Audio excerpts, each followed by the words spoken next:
1 in every 8 American women will develop breast cancer. The diagnosis is life-changing. Navigating treatment options can be confusing and frightening. Fortunately, women have an ally and mentor with After Breast Cancer Diagnosis, or ABCD. Since 1999, ABCD has provided one-on-one emotional support to anyone impacted by breast cancer. Here to tell us more about the work ABCD does to support women and their families is Ellen Friebert Schupper. She is the executive director of ABCD. Thank you so much for joining us, Ellen. Thank you so much for inviting me to your program. I'm thrilled to be part of it, and any opportunity to share information about what we do so we can help more people is time very well spent. We want to dive into the unique work that ABCD does in just a moment. But first, let's talk about the statistic I just mentioned. One in 8 women will develop breast cancer. That certainly is concerning for women, but it also means so many other lives are directly impacted by this disease and that diagnosis. Yes. As we at ABCD, a breast cancer diagnosis doesn't just change the lives of the person in treatment, but it changes her parents' life, her kids' life, her partner, spouse's life. And I do want to make sure that we also mention that it affects men as well. So there are male breast cancer patients as well who have this similar impact on the people that they love and the people that they care about. ABCD is different. It doesn't offer advice on treatment or next steps. Its focus is really to provide that emotional support for those impacted by breast cancer using mentors. What does that look like? So people call us from across the state of Wisconsin and actually around the United States, and we're available anywhere around the world because our services are fully virtual and they're all free. People call us. We find out about their specific diagnosis, treatment, stage and age in life, and what is most concerning for them. Are they most concerned about the overwhelming fear that they are feeling about going into their surgery? Are they most concerned about how they're going to balance work life while they're going through treatment? Are they most concerned about how do they talk to their children who are ages 3, 7, and 10? We find out what is happening in their life in addition to a breast cancer diagnosis and treatment schedule that they have ahead of them. We then connect them to one of our 300 volunteer mentors who are themselves breast cancer survivors, people who are living with metastatic disease, or people who are at high risk for developing the disease.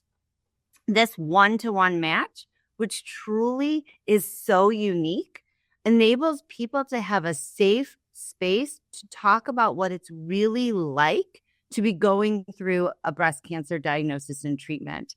As we hear all the time, these conversations make a profound difference on someone's life, on someone's mental health, on someone's ability to feel confident going into their surgery, about the opportunity to just really share how they're truly feeling without having to be concerned about other people who are taking care of them who are also impacted by breast cancer, as we talked about in our first question.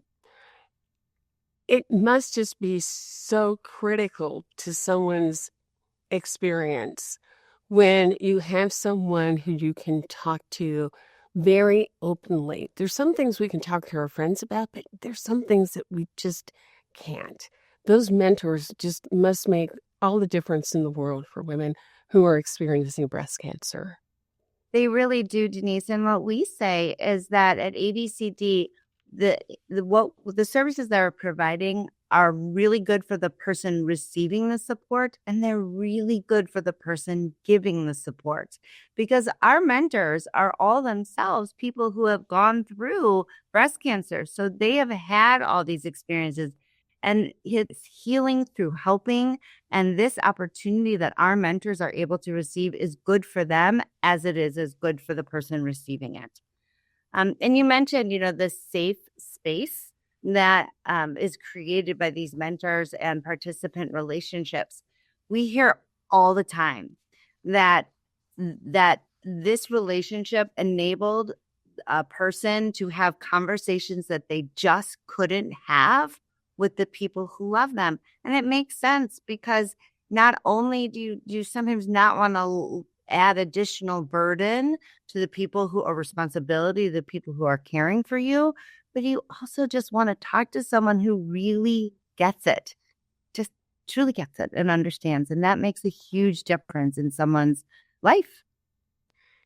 You also offer support to pre-vivors, people who may be at high risk of Correct. breast cancer, developing breast cancer. Who are previvors and what kind of support do you offer? So, previvors is a term that was actually coined by a fabulous organization called FORCE, which stands for Facing Our Risk of Cancer Empowered.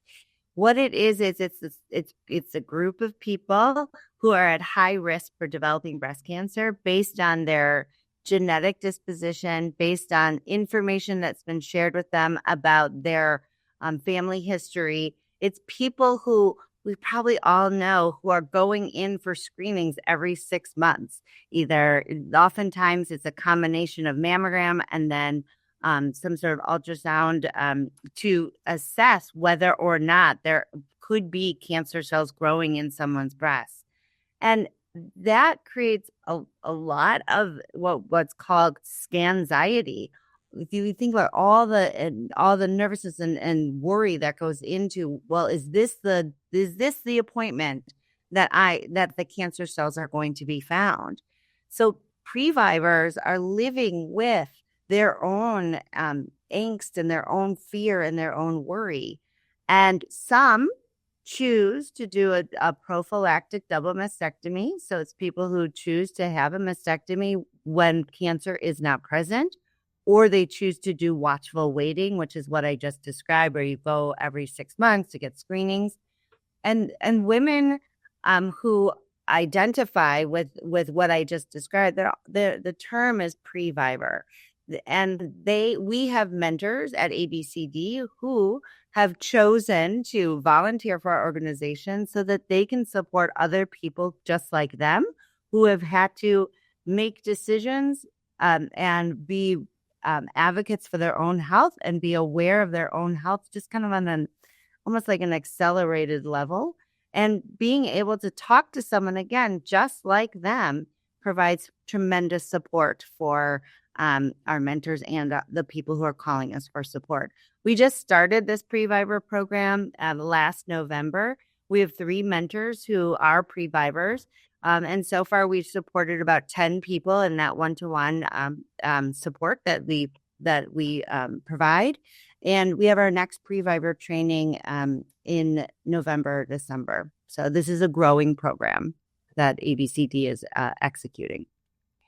ABCD's story of its beginning, its genesis, really was due to the incredible courage of a very high-profile person who decided to talk about her breast cancer.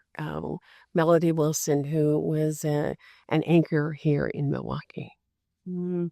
Yes, yes. And I never met Melody personally, but I did know of her. Having grown up here in the Milwaukee community, she was a superstar in Milwaukee, and you just knew her. You knew of her because of the news she delivered every day so professionally and so, of course, accurately, but also because she had a presence in the community. And the genesis, as you said, of the organization really started back in 1992 when she was diagnosed with breast cancer. And she chose very boldly to talk about her diagnosis and her experience on live television at a time when you didn't really talk about cancer, let alone breast cancer. And I whispered that word very deliberately. So she I don't remember those days when she was on TV sharing these stories, but I know others do. And truly, she was this trailblazer in her own right as a broadcast journalist. But then what she did for the breast cancer community was really tremendous. People weren't really talking about the emotional impact of breast cancer. And what ended up happening was that people who heard her sharing her story started calling her. And there were two groups of people. One group were people who had just been diagnosed themselves or were going through treatment and didn't know anyone else to talk to but Melody Wilson. Other people were calling her survivors who wanted to help Melody or give advice or input on what she had just talked about. So they were providing this peer-to-peer support before peer-to-peer support was really a thing. So the story goes, and Wayne Oldenburg, her husband, shares the story that, for about 7 years, Melody just fielded these calls while she was working full time as a news anchor, while she was raising her children and doing everything else that she did in the community. Then when she realized that there was this gap in care, there was this gap between the medical services people were getting provided and this emotional support, this void. So she left her career, started ABCD in 1999 with this vision that no one should be alone after a breast cancer diagnosis. She started with just 23 mentors with a focus on southeastern Wisconsin and goals of maybe going throughout the state of Wisconsin. And that idea really took off. And what I can say is that in the breast cancer space on the international level, ABCD, founded and grounded here in Milwaukee, is the longest serving peer-to-peer support organization in this space. And we're here in Wisconsin, and we serve people anywhere, anyone, any stage. And so we are now a fully virtual international organization because of Melody Wilson. Ellen, thank you so much for sharing the story of ABCD and also for the work that you do. Thank you. Thank you so much. If you want more information, please visit the ABCD website, abcdbreastcancersupport.org.